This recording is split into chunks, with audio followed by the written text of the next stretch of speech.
नाज़रीन, income tax department की जानिब से कार्रवाई जारी है। पिछले 30 घंटों से आईटी ने 50 से ज्यादा जगहों पर छापेमारी करके करोड़ों की रकम बरामद की है।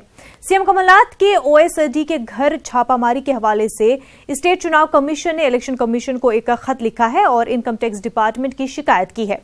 स्टेट चुनाव कमीशन ने लिखा है कि इस तरह की किसी छापेमारी की पहले से कोई जानकारी नहीं दी गई थी और न ही शाम तक इनकम टैक्स ने छापेमारी की रिपोर्ट दी है। मजीद तफसीलात के साथ हमारे नुमाइंदे विकास इस वक्त हमारे साथ जुड़ चुके हैं। विकास, 30 घंटों में लगभग 50 छापेमारी की जा चुकी है, क्या कुछ मजीद अपडेट है?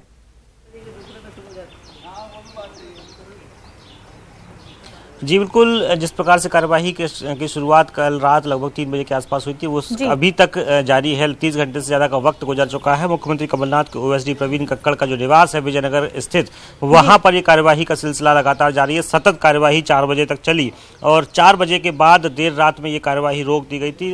उसके बाद सुबह से सीआरपीएफ की एक और टुकड़ी को घर के भीतर तैनात किया गया है। तो सुरक्षा बल जो है उसे और बढ़ा दिया गया। सुरक्षा का बाहर का जो घेरा था वो डीआरपी लाइन से पुलिस बल को यहां बुलाकर तैनात किया गया है। तो कुल मिलाकर सुरक्षा घेरा जो है उसको पुख्ता कर लिया गया। हालांकि भीतर अभी तक क्या मिल सका है इस बात की पुष्टि अभी तक नहीं हुई है। चूंकि आयकर के अलावा उनके परिवार के भी कोई सदस्य से आकर संपर्क नहीं हुआ है, लिहाजा अभी तक ये कार्यवाही जारी है। और ये कार्यवाही इस बात पर को भी स्पष्ट कर देती है कि लगातार ये कार्रवाई 30 घंटे से ज़्यादा वक्त तक चल रही है। तो कुल मिला के जब कार्यवाही में कुछ ना कुछ इतना पुख्ता प्रमाण कुछ मिल रहा होगा जिसकी वजह से लगातार कार्यवाही अभी तक चलती आ रही है। और जिस प्रकार से घर के बाहर और घर के भीतर लग्जरी गाड़ियों का मिलने का जो सिलसिला था वो ये बताती है कि कुछ ना कुछ गाड़ी कमाई जरूर इसमें निकल कर आ सकती है। महंगी गाड़ियों के साथ साथ महंगे नंबर भी निकले। इसके साथ साथ आपको दिखा दूं एक और बल यहाँ पर बुलाया गया है। बड़ी संख्या में एक और बस से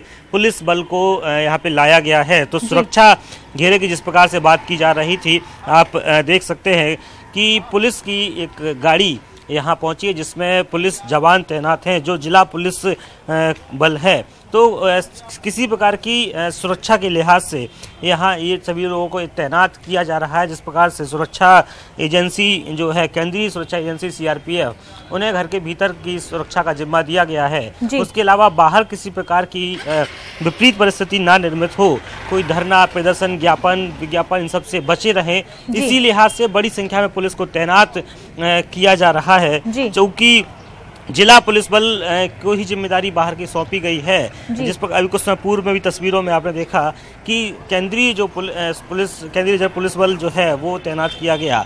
एक और बस के माध्यम से ये जवानों को यहाँ लाया गया और सुरक्षा में तैनात किया जाएगा। और रही बात जिस प्रकार से आईटी की जो कार्यवाही फिलहाल जारी है, 30 घंटे की कार्यवाही हो चुकी है जिसमें बेनामी संपत्ति संभवतः मिल सकती है। अभी तक इस बात का खुलासा नहीं हुआ है। और चूंकि बेनामी संपत्ति यदि मिल जाती है तो वही पर्याप्त होता है किसी की गिरफ्तारी के लिए। तो जिस प्रकार से कल कयास लगाए जा रहे थे कि तीनों ही लोगों को यहाँ से दिल्ली ले जाया जा सकता है, दिल्ली शिफ्ट करने की जो बात चल रही थी, तो दिल्ली शिफ्ट करने का सबसे बड़ा एकमात्र प्रावधान जो होता है वो बेनामी संपत्ति में ही गिरफ्तारी हो सकती है। मनुजा जी बिल्कुल विकास, और जैसा कि स्टेट कमीशन ने शिकायत की है कि उनको कोई जानकारी नहीं थी इस पूरे मामले को लेकर के, तो उस चीज को लेकर के कोई रिपोर्ट सामने आई है, कोई अपडेट मिल पा रहा है?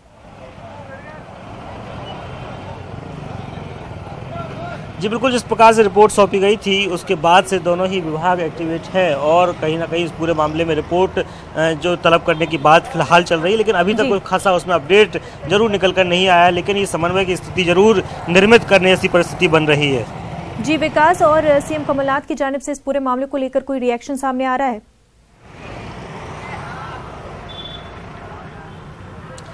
जी बिल्कुल, कल भी जब उनसे संपर्क करने का प्रयास किया गया था तो पहले तो उन्होंने किसी प्रकार की चर्चा करने से इनकार किया था। उसके कुछ देर बाद संभवतः उन्होंने इस पर अपनी प्रतिक्रिया जरूर जाहिर की थी। चूँकि ये पूरे भोपाल जो कि राजधानी है मध्य प्रदेश की, वहाँ लगातार इस पर मॉनिटरिंग हो रही है। उस समय उन्होंने कहा भी था कि एक भय का माहौल बनाया जा रहा है। हालांकि इस पर किसी प्रकार की कोई बेहतर अभी ऐसी प्रतिक्रिया नहीं आ सकी है, क्योंकि अभी तक कुछ आंकड़ा भी स्पष्ट नहीं हुआ है। हो सकता है कि कार्यवाही के बाद नतीजा कुछ खास निकल कर नहीं आया। लेकिन आयकर का दल जब भी छापामार कार्रवाई करने के लिए पहुंचता है तो पूरे पुख्ता प्रमाण के साथ ही पहुंचता है कि उन्हें कभी खाली हाथ वहां से न लौटना पड़े। लेकिन कार्यवाही जिस प्रकार से सतत जारी है, तो कुछ समय बाद जब स्थिति स्पष्ट होगी तभी किसी प्रकार की क्रिया और प्रतिक्रिया प्रॉपर मिलने की उम्मीद है। जी बिल्कुल विकास, बहुत बहुत शुक्रिया आपका।